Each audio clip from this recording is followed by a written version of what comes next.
Gerindra buka peluang usung Kaisang di Pilkada Jateng.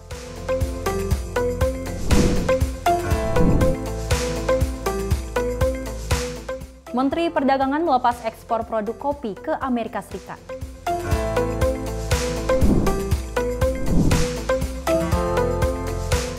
PDN diretas, Komisi 1 menyatakan pemerintah harus prioritas keamanan data seluruh warganya.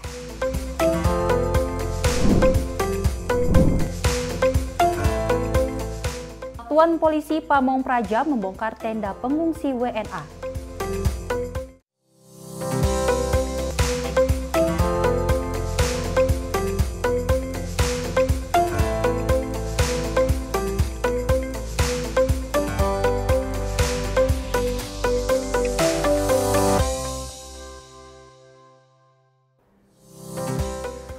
Selamat pagi pemirsa Simpo TV, selamat pagi Sally. Luar biasa ya pagi hari ini, kita senang banget akhirnya Pesti dan juga Sally bisa kembali menemani pemirsa di rumah menyapa pagi tentunya dengan berita-berita yang hangat dan juga hot dan juga terbaru ya. Ada kabar dari Kaisang yang sudah diusung oleh beberapa partai untuk bergabung di Pilkada Jawa Tengah. Dan memang Pesti katanya nih Kaisang namanya ini di bursa pertama di Jawa Tengah dikarenakan memang kan kampungnya ada di Jawa Tengah dan sesuai dengan kampung halamannya lah. Jadi itu salah satu alasan mengapa Habibur Rahman itu menyatakan bahwa kayaknya Kaisang ini cocok untuk maju di Pilkada Jawa Tengah. Tapi kalau misalnya kita melihat ya, semuanya pun berhak untuk mengajukan atau mengusung pilihannya untuk maju di Pilkada Jawa Tengah, Jawa Barat, seperti itu, bahkan DKI Jakarta. Kita akan nantikan siapa saja nanti yang nantinya akan memimpin daerah tiap provinsi ya. Kita mendoakan yang terbaik, mendoakan juga pemimpin-pemimpin atau calon pemimpin kita yang adil, aman dan juga sejahtera seperti itu ya.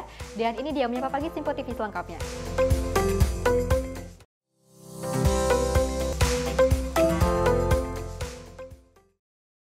Ya, pemirsa, berita utama suhu politik di Indonesia semakin memanas jelang pemilihan kepala daerah yang berlangsung pada November mendatang. Dan Lembaga Survei Indonesia atau LSI menyebut pengaruh Presiden Joko Widodo atau Jokowi Efek dapat mempengaruhi suara pemilih di pemilihan Gubernur Jawa Tengah 2024. Survei LSI mengungkap soal peta politik Pilkada Jateng 2024. Sebanyak 33,8% dari 85,1% masyarakat Jawa Tengah yang puas dengan kinerja Jokowi memilih Ketua Umum Partai Solidaritas Indonesia PSI Kaisang Pangarep sebagai Gubernur Jawa Tengah.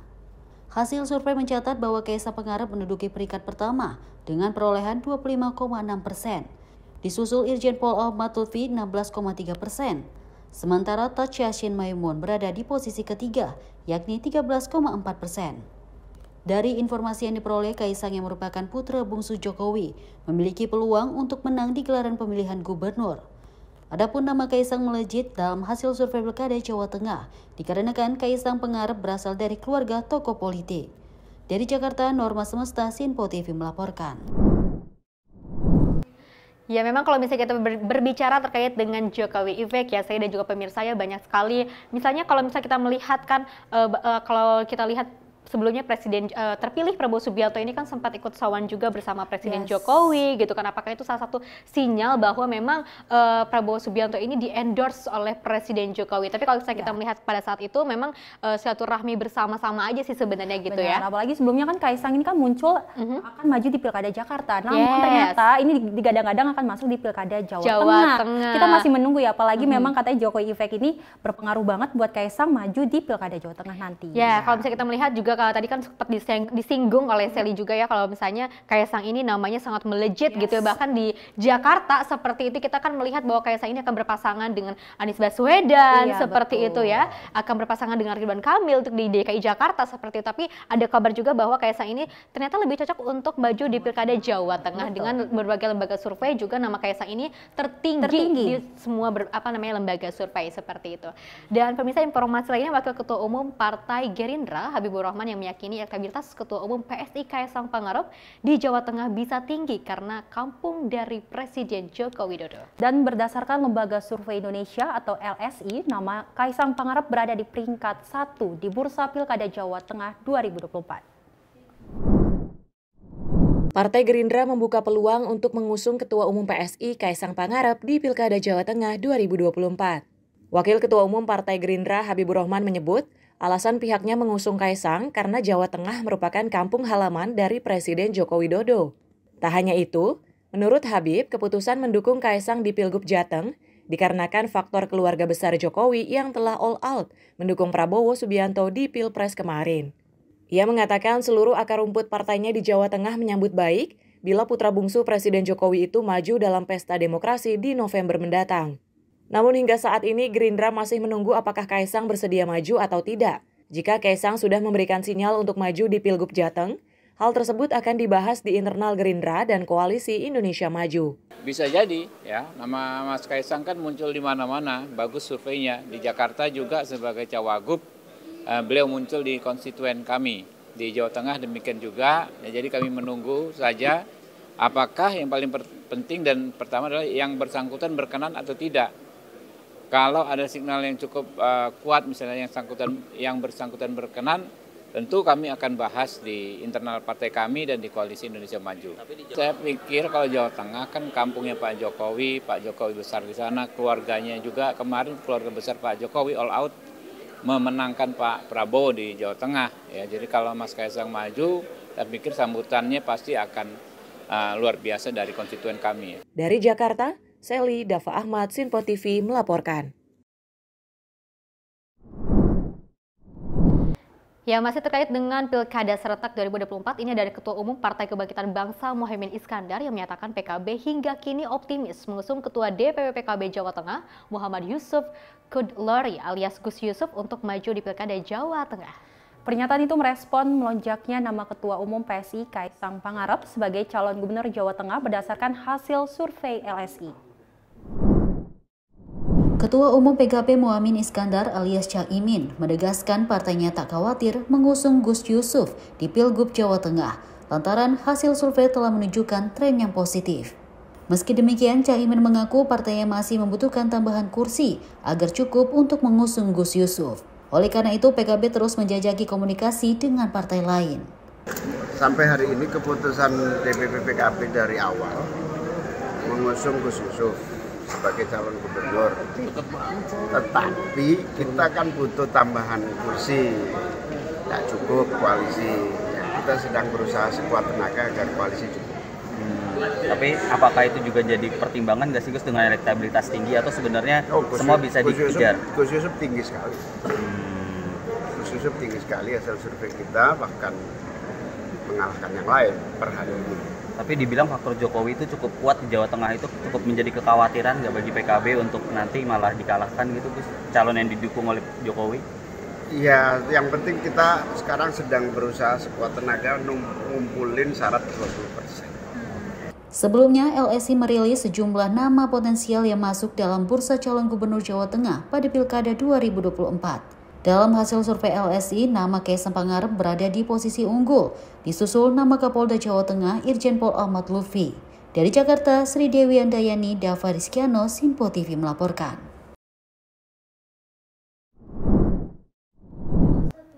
Ya, Sally dan juga pemirsa, kalau misalnya kita berbicara terkait dengan perpolitikan Indonesia, apalagi Pilkada serentak 2024, banyak sekali polemik-polemik yang kalau misalnya kita melihat ini akan berpasangan dengan A, dengan B, dengan C. Bahkan kalau misalnya kita melihat juga kan Partai Gerindra juga sudah mengusung nama Kaisang Pangarep untuk maju langsung di Pilkada serentak di Jawa Tengah 2024, yang mana Habibur Rahman ini mengatakan bahwa semua rantai rumput partainya ini akan mendukung atau menyambut baik Kaisang Pangarep untuk maju di Pilkada Jawa Tengah. Dan seperti Habib itu ya. juga mengatakan bahwa jikalau Kaisang memang ingin maju untuk di Pilkada Jateng, dari Kim sendiri akan siap-siap rapat internal untuk mengusung siapakah nanti pendampingnya dari Kaisang sendiri ya. Ya, dari Ketua PKB juga Muhammad Iskandar juga telah mengusung nama Gus Yusuf ya, seperti itu ya, untuk maju di Pilkada Jawa Tengah nanti seperti itu, karena kalau misalnya kita melihat dari sosok Gus Yusuf juga telah memberikan telah melakukan kerjasama dan juga menjalin komunikasi dengan berbagai partai politik terkait dengan penentuan arah koalisi nantinya. Juga ini akan melihat apakah nantinya koalisi ini akan sama seperti pada Pilpres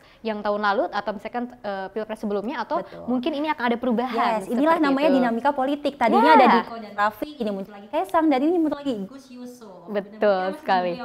Ya. Katanya juga Agustus akan ada kabar gembira dari kita semua nantikan partai. November mendatang juga ya, Sally ya. Oke, Ketua DPP Partai Nasdem Willy Aditya mengaku telah berkomunikasi secara intens dalam membahas dukungan terhadap Ilham Akbar Habibie di Pilkada Jabar 2024. Dan Nasdem menyebut bahwa respon publik positif terhadap putra Presiden ketiga Republik Indonesia yaitu B.J. Habibie.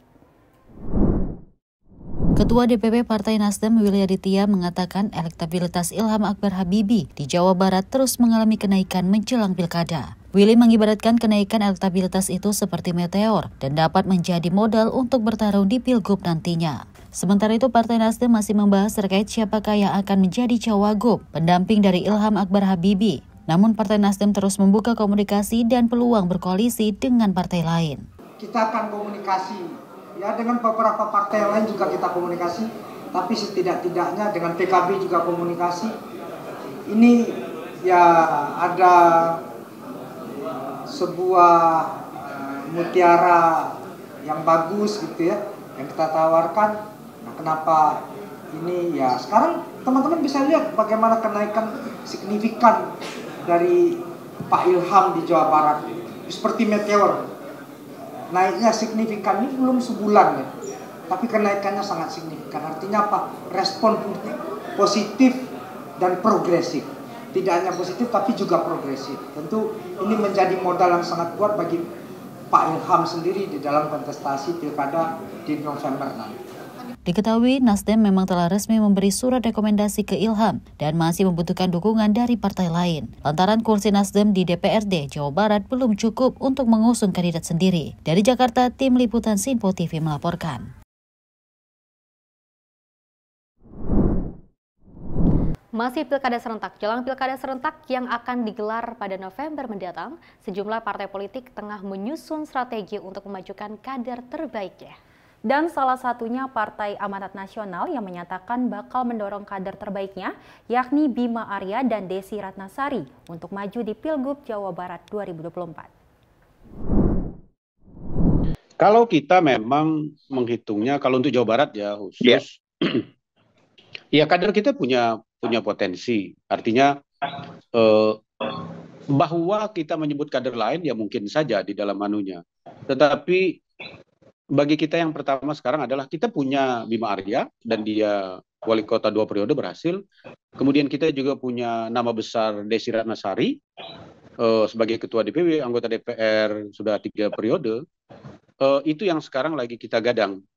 Nah, kecuali kalau kemudian kader-kader kita itu sudah kita uji, ternyata juga nggak mampu bertarung, nah itu soal lain. Tapi sejauh ini memang kader kita masih cukup kita cukup pede untuk mendorong tarung di Jawa Barat. Ya, pemirsa, ini ada Wakil Ketua Umum dari Partai Gerindra, Habibur Rahman, yang juga mengatakan hingga saat ini Partai Gerindra masih berkomunikasi dengan partai politik yang tergabung di Koalisi Indonesia Maju mengenai siapa yang akan maju di Pilkada Jabar 2024. Meskipun nama Deddy Mulyadi kian santer untuk maju di Pilgub Jabar, namun Habib mengatakan bahwa Gerindra terus mempertimbangkan akan hal itu. Partai Gerindra saat ini masih membuka komunikasi dengan partai politik mengenai siapa yang akan maju di Pilkada Jawa Barat 2024. Meskipun saat ini nama Deddy Mulyadi terus digaungkan untuk menjadi Bacagub Jabar, namun Gerindra belum memutuskan akan mengusung siapa di provinsi tersebut. Wakil Ketua Umum Partai Gerindra Habibur Rahman menyebut bahwa partainya tidak bisa mencalonkan sendiri di Jabar tanpa adanya dukungan dari partai lain. Maka dari itu pihaknya memastikan akan terus melakukan penjajakan politik, terutama parpol dalam Koalisi Indonesia Maju. Ya, intinya ya Partai Gerindra itu kan nggak bisa nyalon sendiri di Jabar. Ya, kami harus berkomunikasi dengan partai politik lain termasuk dan terutama dengan partai-partai Koalisi Indonesia Maju.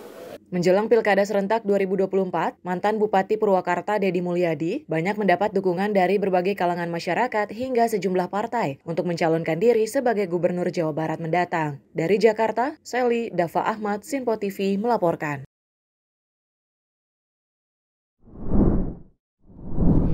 Ya, lagi-lagi nama public figure atau artis Indonesia seperti Desi Ratnasari juga akhirnya untuk maju di Pilgub Jawa Barat seperti itu ya, untuk mendampingi siapa namanya, Sally? Bima Arya. Seperti kalau dan kita melihat juga kan ya, mereka ini keduanya mungkin kalau misalnya kita lihat memang sosok yang sangat serasi ya. Mudah-mudahan kalau misalnya memang harus di Jawa Barat, mungkin ini yang terbaik seperti itu ya. Betul. Dan sebelum juga ada Deddy Mulyadi yang kian santer ya, diperbincangkan bahwa nantinya juga akan menggantikan Ridwan Kamil yang sebelumnya di Jawa Barat seperti itu ya. Karena kalau misalnya kita melihat juga Jakarta ini ingin mengusung nama-nama baru gitu kan. Benar. Seperti itu. Yes, tadi ada Bima Arya, ada Deni Ratnasari, ada juga Desi Ratnasari. Ya. Dan ini juga katanya Ilham Habibie ini katanya juga akan maju di Pilgub Jawa Barat dari Partai Nasdem sendiri. Dan kita masih menunggu ya. Dari Gerindra juga masih fokus untuk memilih siapakah kadernya yang akan maju nanti di Pilgub Jabar 2024. Yes, karena kalau misalnya dari Gerindra sendiri ini kita masih menunggu hasilnya, masih dibicarakan terkait dengan komunikasi internal ya, secara partai internal seperti itu ya. Apakah nantinya Ridwan Kamil akan tetap di Jawa Barat atau mungkin akan langsung maju on the way ke Jakarta seperti itu. Ya, pemirsa, Presiden Joko Widodo menjadi inspektur sekaligus memimpin upacara HUT Bayangkara ke-78 yang digelar di lapangan Silang Monas, Jakarta. Dan dalam sambutannya, Presiden Jokowi menegaskan kepada personil kepolisian untuk menjaga stabilitas dan keamanan, serta menjaga netralitas jelang kontestasi Pilkada 2024 serentak. Menjelang pilkada yang akan berlangsung serentak di seluruh Indonesia, Presiden Joko Widodo berpesan dan meminta kepada personel Polri untuk dapat mendukung dan ikut menyukseskan kelancaran gelaran kontestasi demokrasi tersebut. Hal itu disampaikan Jokowi saat memberikan amanat dalam upacara Hari Ulang Tahun Bayangkara ke-78 pada Senin 1 Juli 2024. Jokowi juga mengingatkan anggota Polri untuk terus menjaga netralitas dan stabilitas saat Pilkada 2024 berlangsung. Lebih lanjut, Jokowi juga menginginkan Polri dan TNI untuk turut menjaga demokrasi agar berjalan jujur, aman, dan adil. Kita akan memasuki tahapan Pilkada 2024. Saya minta Polri turut mendukung dan mensukseskan pesta demokrasi ini. Jaga netralitas, jaga stabilitas, dan jaga demokrasi kita agar Pilkada dapat berlangsung aman, jujur, dan adil. Dari Jakarta, Jihan Nabila, Rona Bayu, Mutia, Sinpo TV melaporkan.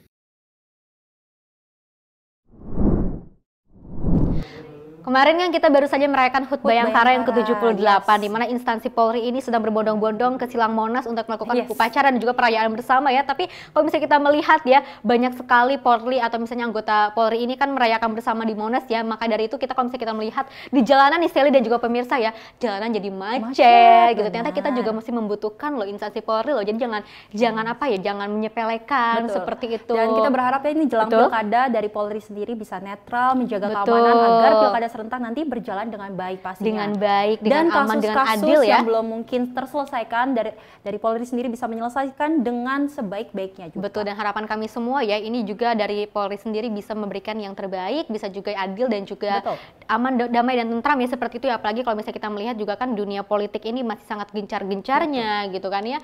Apalagi untuk menuju November mendatang seperti itu. Pemirsa, informasi lainnya akan kami hadirkan usai jeda berikut ini.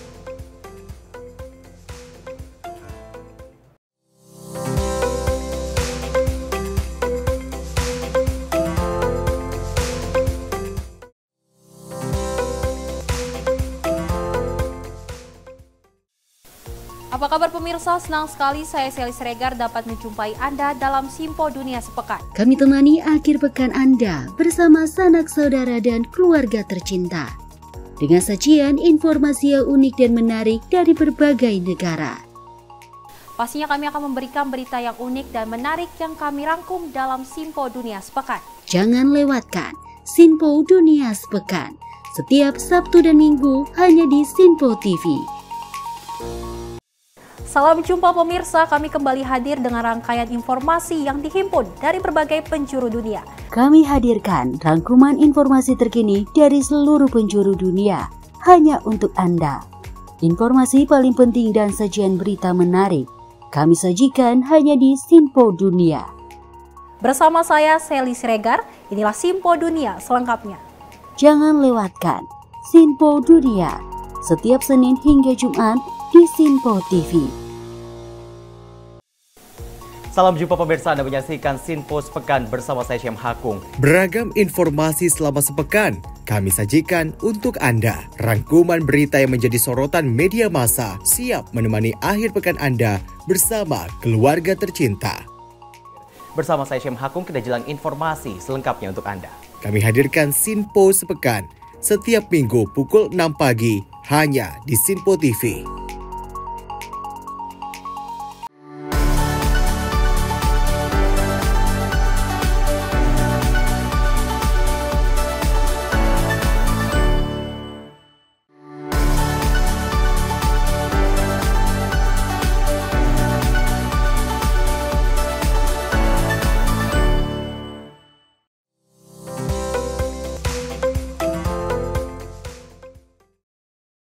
Terima kasih pemirsa masih bersama kami dalam Menyapa Pagi Sinpo TV dengan saya Sally Sregar. Dan saya Feci Rahmadi, dan selamat pagi bagi Anda yang baru saja bergabung bersama kami. Saya dan juga Sally masih memberikan berita-berita terbaik untuk Anda ya.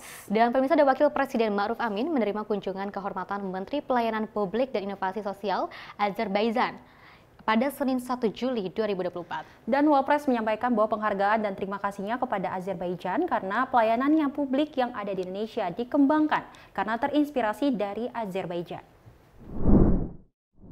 Hal ini disampaikan Wakil Presiden Ma'ruf Amin usai menerima kunjungan kehormatan Menteri Pelayanan Publik dan Inovasi Sosial Azerbaijan pada Senin 1 Juli 2024 di Istana Wapres Jakarta. Ma'ruf Amin menyatakan, terinspirasi dari pelayanan publik yang ada di Azerbaijan, Indonesia telah mengembangkan pelayanan publik dengan sangat baik, mulai dari Kabupaten Banyuwangi dan kini sudah sampai 200 kabupaten. Bahkan pemerintah akan mengembangkan pelayanan publik sampai seluruh kabupaten kota di Indonesia. Dan kita akan kembangkan sampai seluruh kabupaten kota di Indonesia, 500 kabupaten akan kita bangun pelayanan publik. Di Azerbaijan namanya Ahsan Khidmat. Ya, saya kira terima kasih kepada pemerintah Azerbaijan. Sebelumnya dinyatakan bahwa Azerbaijan telah mendapatkan pengakuan PBB yang mengintegrasikan layanan ke dalam satu mall. Bahkan Azerbaijan mempunyai bus yang berkeliling untuk menjemput pelayanan publik di berbagai tempat. Dari Jakarta, tim redaksi Sinpo TV melaporkan. Ya, pemirsa, Wakil Presiden Ma'ruf Amin menerima kunjungan kehormatan Menteri Pelayanan Publik dan Inovasi Sosial Azerbaijan pada Senin 1 Juli 2024. Dalam kunjungan tersebut membahas perihal pelaksanaan pelayanan publik karena Azerbaijan memang mendapatkan pengakuan PBB yang mengintegrasikan layanan ke dalam satu tempat. Dalam keterangan pers usai penerimaan kunjungan, Menteri Pendayagunaan Aparatur Negara dan Reformasi Birokrasi Azwar Anas menyatakan hubungan Indonesia dengan Azerbaijan memang sangat bagus. Dinyatakan bahwa Azerbaijan telah mendapatkan pengakuan PBB yang mengintegrasikan pelayanan ke dalam satu mall. Bahkan Azerbaijan mempunyai bus yang berkeliling untuk menjemput pelayanan publik di berbagai tempat. Menpan RB menyatakan bahwa MOU dengan Indonesia sejak tahun 2017 dan baru saja diperbaharui. Apalagi Azerbaijan dan Indonesia mempunyai karakteristik yang hampir sama, yaitu negara Muslim. Pelayanan publik Azerbaijan dinilai luar biasa, di mana lebih dari 200 pelayanan dalam satu tempat dan terus dilaksanakan. Dan hubungan dengan Azerbaijan menurut kami sangat bagus.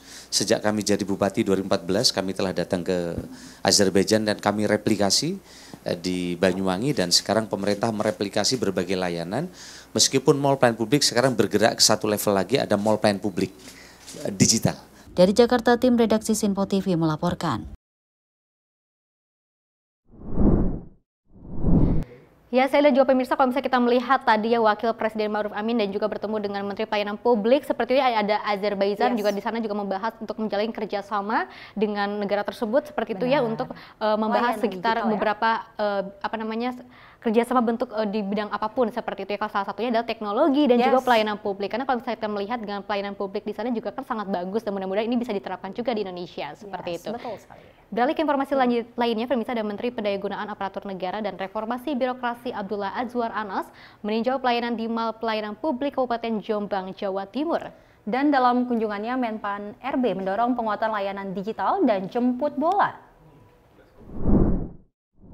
Menteri Pendayagunaan Aparatur Negara dan Reformasi Birokrasi Abdullah Azwar Anas meninjau pelayanan di Mall Pelayanan Publik atau MPP pada Kamis 27 Juni di Kabupaten Jombang, Jawa Timur.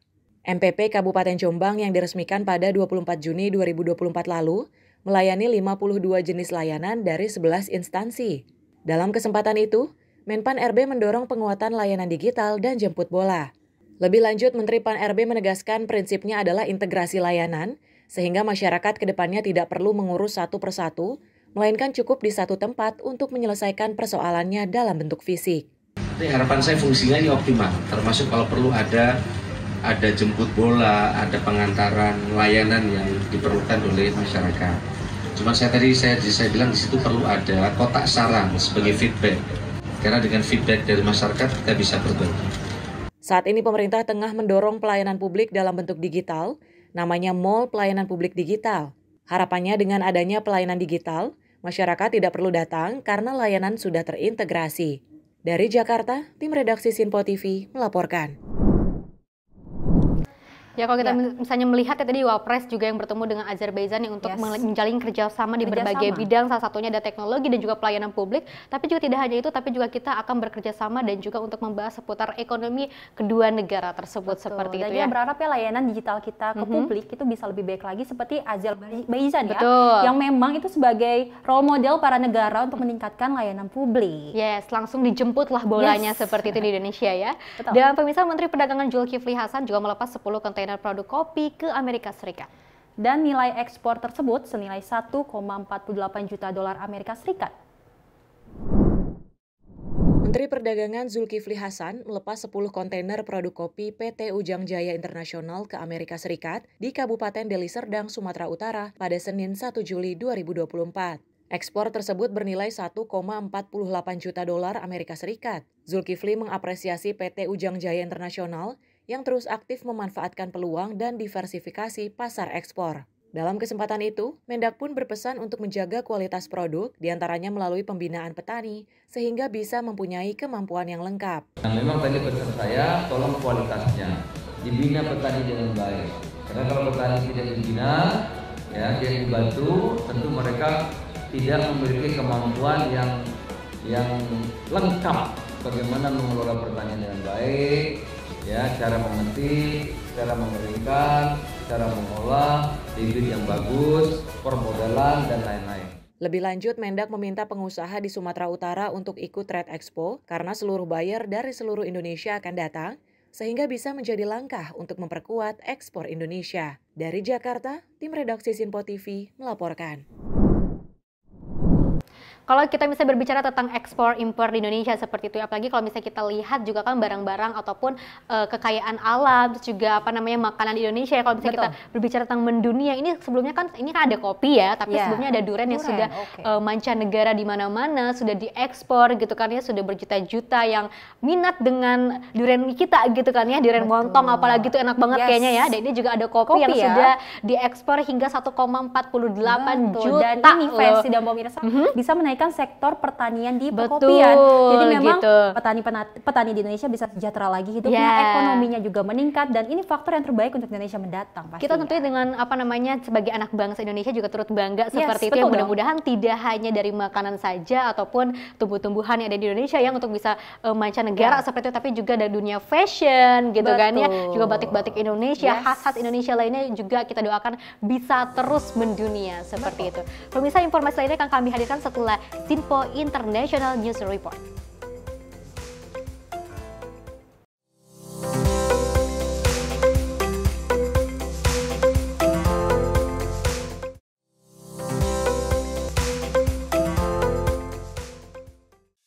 Salam jumpa pemirsa, kami kembali hadir dengan rangkaian informasi yang dihimpun dari berbagai penjuru dunia. Kami hadirkan rangkuman informasi terkini dari seluruh penjuru dunia, hanya untuk Anda. Informasi paling penting dan sajian berita menarik, kami sajikan hanya di Sinpo Dunia. Bersama saya, Sally Siregar, inilah Sinpo Dunia selengkapnya. Jangan lewatkan Sinpo Dunia, setiap Senin hingga Jumat di Sinpo TV. Salam jumpa pemirsa, Anda menyaksikan Sinpo Sepekan bersama saya Syem Hakung. Beragam informasi selama sepekan kami sajikan untuk Anda. Rangkuman berita yang menjadi sorotan media massa siap menemani akhir pekan Anda bersama keluarga tercinta. Bersama saya Syem Hakung, kita jelang informasi selengkapnya untuk Anda. Kami hadirkan Sinpo Sepekan setiap minggu pukul 6 pagi hanya di Sinpo TV.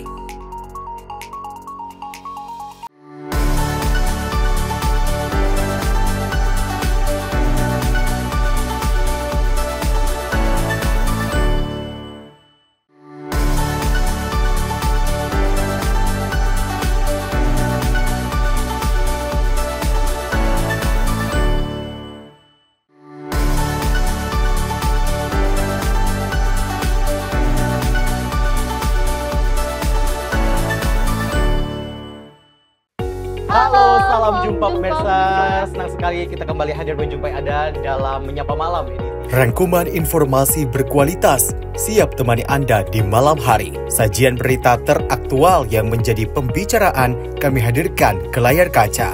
Laporan dari berbagai peristiwa kami sajikan ke ruang informasi Anda. Kami hadirkan topik yang jadi sorotan dengan nuansa kekinian. Bangga sekali ya melihat sepak bola Indonesia akhirnya seperti itu. Selain main di Qatar, Presiden juga ikut ya, para menteri. Tapi bukan di Qatar. Ya, di Gorontalo. Ini di Gorontalo pada saat meninjau panen raya seperti itu, panen raya jagung di Provinsi Gorontalo. Dan kita berharap kok peristiwa-peristiwa seperti ini jauh-jauh lah ya, benar kan dia. Karena mengerikan curanmor, terus kayak kejadian seperti tadi yang nggak kita duga, nggak kita sangka, yang kita jauh-jauhkan nih bisa saja menimpa gitu. Dan kita tetap harus berhati-hati pemirsa. Saya Andi Rezaldi, saya Chef Hakung. Terima kasih sudah menonton. Selamat malam dan sampai jumpa. Saksikan selalu Menyapa Malam setiap Senin sampai Jumat pukul 20.00 waktu Indonesia bagian Barat hanya di Sinpo TV.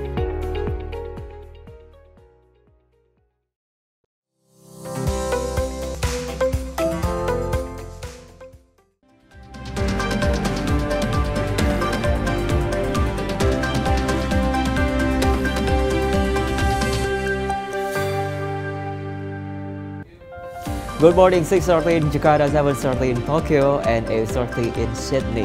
You are watching Sinpo International News Report. I'm Vira Ananta.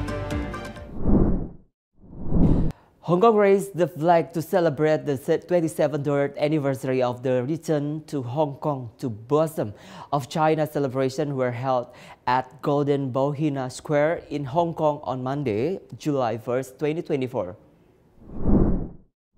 The 27th anniversary of the handover of Hong Kong to China, the government of the Special Administrative Region of Hong Kong held a flag-raising ceremony to mark 27 years of the handover of the territory to China, or what is called the Founding Day. The Hong Kong and China flag-raising ceremony was also accompanied by festivities by a military band which played the regional anthem. Chief Executive of the Hong Kong Special Administrative Region, John Lee Ka-chiu, also gave a speech in front of other government officials, and a number of figures from various walks of life attended the ceremony. John Lee said to continue to strengthen unity. 各位香港大家庭嘅市民，就讓我哋團結一致，共同為香港創造更輝煌嘅成績。多謝大家。Cheers.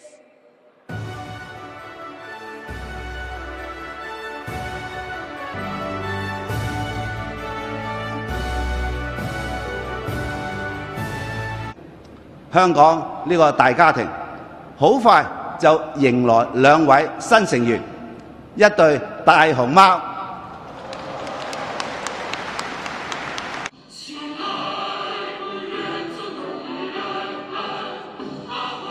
我哋完成咗基本法第23條本地立法嘅憲制責任，完成等待咗26年8個月零19日嘅歷史使命。My Sirigar International News Report. See the events that have occurred in Palestine today. Mass action of pro-Palestine demonstrants dominated by children occurred in the city of Rotterdam, Netherlands, a few days ago. Young children in the city of Rotterdam, Netherlands carry out demonstration as a show of concern for the victims of child violence in Gaza. For the first time, demonstration action carried out by children in Netherlands. In a video recording from the Fiery Media website showing the promotion of children wearing dress Palestinians attribute accompanied by their parents. Max Oller, Sinpo International News Report. Next focus, floods and landslides event happened to cities in the northern Italy. This happened due to heavy rain which poured in the area. It is estimated that thousands of people were trapped in the city.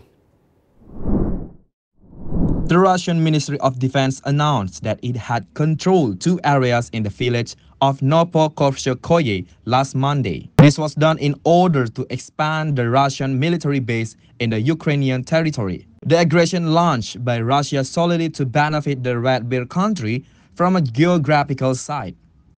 A spokesman from the Russian force there said the counter-attack carried out by Ukrainian was successfully thwarted some time ago. Max Oller, Sinpo International News Report.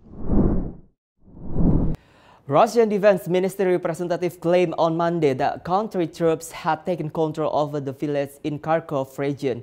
They said that the Russian army had taken more advantageous line in the Kharkov direction. Weather conditions in the city in northern Italy destroyed buildings and resulted in thousands of people trapped in the disaster areas last Monday. The impact of the resulting disaster showed buildings damaged and river waters becoming overflowing. Currently, rescue workers are evacuating victims of the disaster in the city of Cone, northern Italy, from building wreckage and overflowing river by helicopter. As a result of disaster, roads in the city of Cone were closed and the electricity, also telephone communication network, were cut down due to heavy rainy weather since last Saturday. Max Oller, Sinpo International News Report. Thank you for watching Sinpo International News Report. This program joining between Sinpo TV, Indonesia and Variety Media. Stay with us. Have a good day.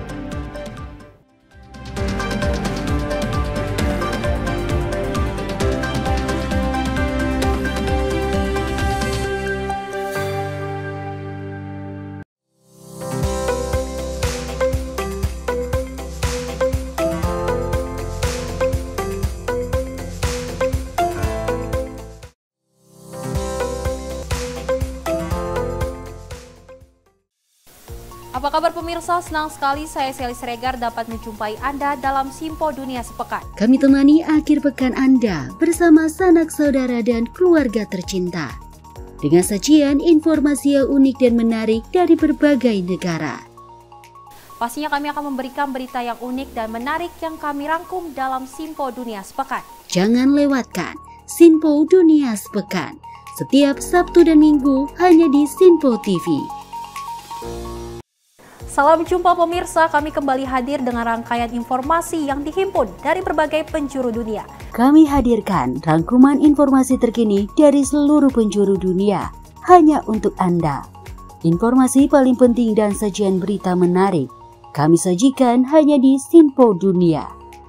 Bersama saya Sally Siregar, inilah Sinpo Dunia selengkapnya. Jangan lewatkan Sinpo Dunia setiap Senin hingga Jumat di Sinpo TV.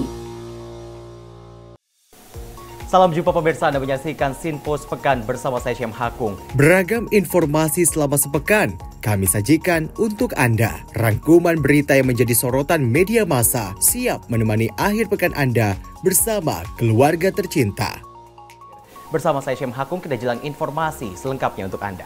Kami hadirkan Sinpo Sepekan setiap minggu pukul 6 pagi hanya di Sinpo TV.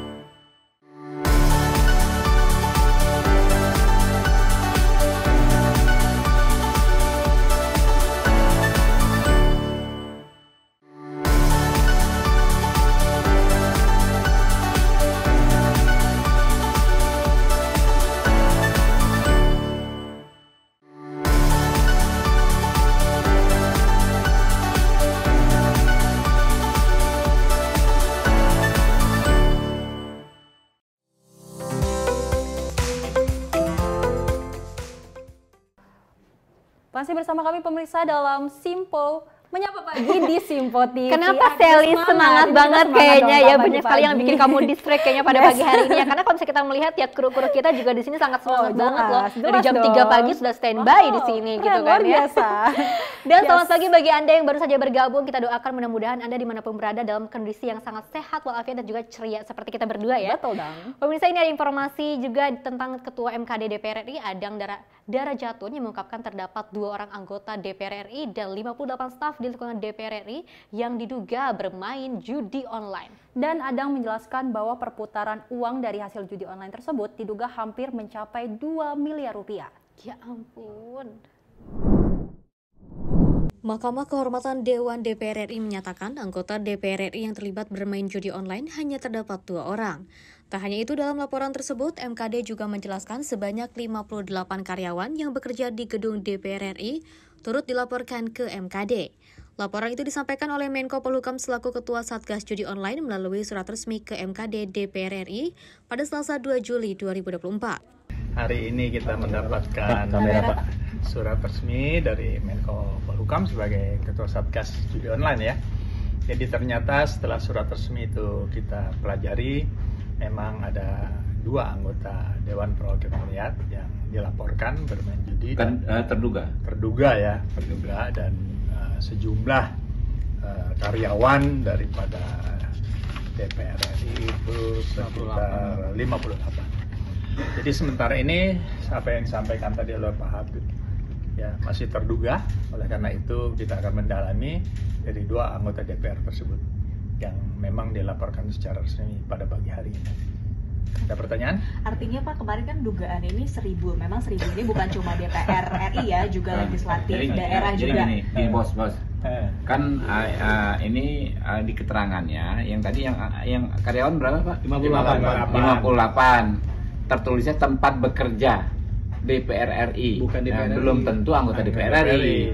58 orang itu ternyata adalah staf dan lain sebagainya. Karyawan gitu. Jadi tempat bekerjanya di DPR RI. Belum tentu anggota DPR RI. Memang ada yang anggota DPR RI 2 orang. 2 orang. Ya. Itu pun terduga, kita akan dalami dulu lalu klarifikasi ke yang bersangkutan. Ya.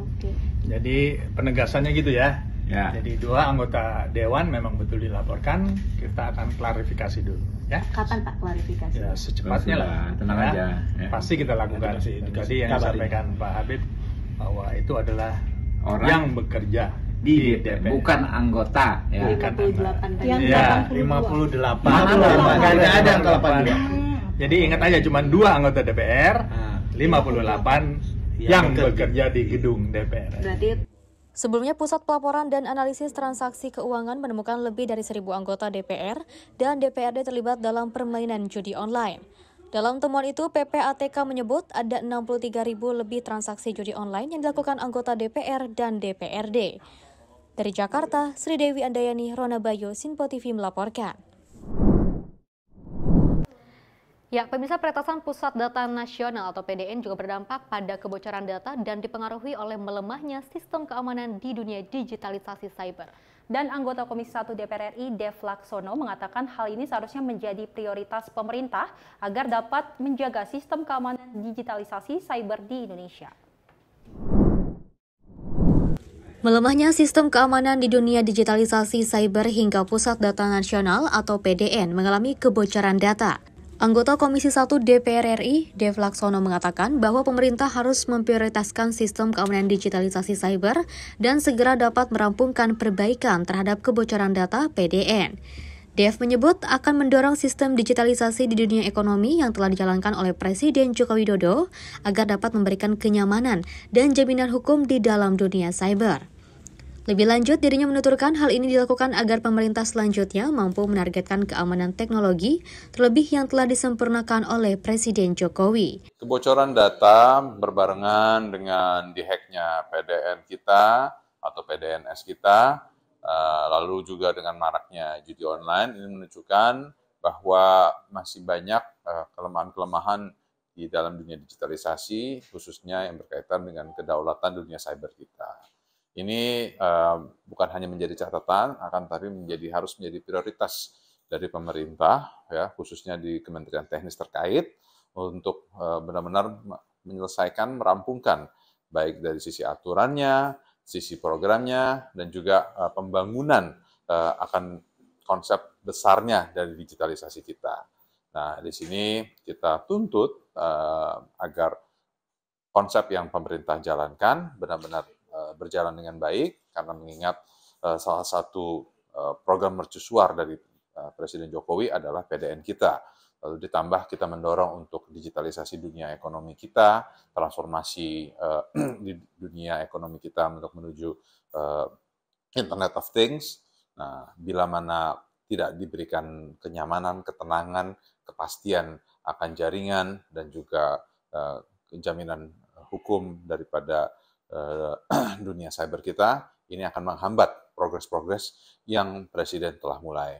Jadi apa yang Presiden telah kerjakan dan telah selesaikan, ini agar benar-benar disempurnakan, agar ke depannya pemerintahan berikutnya bisa memastikan target-target tersebut tercapai dengan baik. Dari Jakarta, Farizal Ahmad, Sinpo TV melaporkan. Ya, pemirsa, masih terkait dengan data yang hilang, Menko Polhukam juga Hadi Cahyanto mengungkapkan sudah mendapatkan hasil forensik terkait peretasan PDNS2 oleh ransomware. Hadi mengatakan telah mengetahui sosok yang menyebabkan peretasan terjadi. Hadi pun menekankan ke depan para user yang mengakses ke PDNS2 akan dimonitor langsung oleh Badan Cyber dan Sandi Negara atau BSSN. Monitoring ini terutama berkaitan dengan penggunaan password untuk melakukan akses. Hadi turut menyebut pemerintah bakal menyiapkan 4 lapis pencadangan atau backup usai Pusat Data Nasional Sementara 2 diserang ransomware. Pemerintah pun mewajibkan setiap kementerian ikut membuat pencadangan. Hadi juga menyebut pemerintah bakal menyiapkan penyimpanan data cadangan. Dia menjelaskan penyimpanan data cadangan ini akan dibuat sesuai klasifikasi sehingga tidak memenuhi data di PDN. Dari Jakarta, tim redaksi Simpo TV melaporkan. Ya, terkait dengan PDNS yang hilang data-datanya itu kan kita kan harus melakukan pemulihan selama 2 tahap seperti itu ya. Mudah-mudahan ini tidak ada lagi hal-hal seperti ini, karena kalau misalnya kita melihat Sally dan juga pemirsa ya, memang data-data tersebut kan ini tidak bisa di backup, tidak bisa recovery seperti itu kan ya kabarnya. Dan kita juga mudah-mudahan dengan adanya kerjasama Menkominfo dan juga BSSN ini bisa terus monitoring akses untuk masuk kepada data-data tersebut seperti itu ya. Memang disarankan untuk para kementerian ini agar adanya data pencadangan ya, agar tidak diretas lagi. Dan memang saat ini Face dan pemirsa, pelaku dari peretasan dikatakan sudah minta maaf kepada publik karena telah meretas lebih dari 200 lembaga di Indonesia. Selain minta maaf juga ya, selain melakukan hal tersebut, mereka juga melakukan pemerasan ya. Benar sekali. Selain peretasan juga ada pemerasan seperti itu, luar biasa, dan ini mudah-mudahan tidak ada lagi hal-hal seperti ini ya. Dan kita beralih ke informasi lainnya, tenda pengungsi warga negara asing yang berada di belakang kantor UNHCR Jalan Setiabudi, Selatan Jakarta Selatan dibongkar oleh Satpol PP. Dan bahkan pengungsi WNA juga ada yang turut diamankan petugas. Terlihat petugas membongkar tenda pengungsian WNA itu mulai pukul 19.16 waktu Indonesia Barat. Selain Satpol PP, ada petugas dari kantor imigrasi Jakarta Selatan yang memberikan penjelasan kepada pengungsi WNA itu. Sejumlah pengungsi terlihat bingung atas pembongkaran tenda dan lapak. Ada salah satu pengungsi proses penertiban tersebut, dia tidak terima dengan pembongkaran yang dilakukan oleh petugas gabungan. Beberapa pengungsi terlihat diangkut ke dalam mobil milik Dirjen Imigrasi. Mereka yang turut diangkut adalah ibu hingga anak-anak. Sebelumnya, PJ Gubernur DKI Jakarta Heru Budi Hartono buka suara mengenai tenda pengungsi WNA di Setiabudi Selatan itu. Dia mengatakan Pemprov DKI Jakarta akan berkoordinasi dengan Komisariat Tinggi Perserikatan Bangsa-Bangsa urusan pengungsi, Nation High Commissioner for Refugees, soal tenda pengungsian yang dianggap masyarakat meresahkan itu. Dari Jakarta, tim redaksi Simpo TV melaporkan. Ya, pemirsa, penjabat Gubernur DKI Jakarta Heru Budi Hartono menilai sejumlah tenda yang didirikan oleh para pencari suaka di kawasan Kuningan, Jakarta Selatan mengganggu estetika kota. Dan pihaknya pun akan berkoordinasi dengan Komisaris Tinggi Perserikatan Bangsa-Bangsa atau PBB, yakni UNHCR yang mengurusi soal pengungsi. Hal tersebut disampaikan PJ Gubernur Jakarta Heru Budi Hartono usai menghadiri pasar sembako murah di kawasan Tanah Tinggi Johar Baru, Jakarta Pusat, Senin pagi. Heru enggan berkomentar banyak mengenai kemunculan tenda-tenda yang didirikan para pencari suaka di kawasan Kuningan, Jakarta Selatan. Meski begitu, ia menilai keberadaan tenda-tenda pengungsi justru mengganggu estetika kota. Untuk itu, pihaknya mengaku akan berkoordinasi dengan Komisariat Tinggi Perserikatan Bangsa-Bangsa atau PBB, yakni UNHCR yang mengurusi soal pengungsi tersebut. Ya, kemarin saya lihat di berita, saya tidak banyak komentar, tetapi itu mengganggu estetika kota ya. Ada tindakan nggak, Pak? Nah, nanti kami bicara, ini kan masalah kemanusiaan, jadi kita bicara dengan UNHCR gimana caranya supaya mereka juga terakomodir dari sisi kemanusiaan dan tidak mengganggu. Ada rencana ngecek ke sana, Pak? Kemarin saya udah. Tapi nanti sendiri, tapi nanti bersama wali kota, Kesbangpol saya cek. Di sisi lain, Heru juga akan mengajak unsur Wali Kota Jakarta Selatan serta Badan Kesatuan Bangsa dan Politik atau Kesbangpol untuk mengecek terkait adanya pengungsian ini. Dari Jakarta, Dio Malau, Sinpo TV melaporkan. Ya kalau misalnya kita melihat ya juga Sally dan juga pemirsa ya, kita kan melihat itu kan tidak mengganggu estetika kota di Jakarta Selatan, apalagi di Setiabudi ya banyak sekali pengungsi-pengungsi ini. Sebenarnya kalau misalnya kita lihat ini tujuannya apa sih, masih diselidiki ya seperti itu ya. Karena dari pihak Satpol PP juga sudah mengurusi untuk langsung diangkut oleh mobil imigrasi seperti itu ya. Karena kalau misalnya kita melihat juga ini kan mengganggu jalanan seperti itu, menjadi macet. Ini bukan tempatnya loh. Kata Heru sendiri juga Faiz dan pemirsa bahwa ini sudah meresahkan sekali masyarakat, sudah terlalu lama dan memang ini perlu ditindaklanjuti agar memang tidak mengganggu masyarakat di sana dan tidak mengganggu lingkungan di sana juga pastinya. Betul banget. Dan kalau misalnya kita melihat juga ya Sally dan juga pemirsa ya, ini juga kan dari Heru Budi Hartono juga sudah mengatakan atau buka suara terkait adanya pengungsi WNA yang berada di kawasan Setiabudi Jakarta seperti itu ya. Karena kalau misalnya kita melihat juga ini mudah-mudahan ada teguran juga buat PBB di UNHCR di situ ya untuk terus melihat dan juga apalagi menindaklanjuti ya. Dan kalau kita lihat juga mudah-mudahan dari pihak terkait juga kan meskipun sudah diangkut ataupun sudah dibawa oleh mobil imigrasi, tapi tetap harus ditindaklanjuti sekarang gitu kan, dilihat, dimonitoring terus secara terus-menerus seperti itu ya. Pemirsa, informasi-informasi tadi tentunya juga telah memberikan durasi kita ini kayaknya udah ini ya dari tadi produser kita udah tapi ya gimana ya Sally ya, sebenarnya masih ada berita-berita hangat lainnya, tapi kita jumpa besok lagi ya Pes. Kita akan ketemu besok lagi ya. Saya Peci Rahmadi dan saya Sally Sregar. Terima kasih dan sampai jumpa. Sampai jumpa.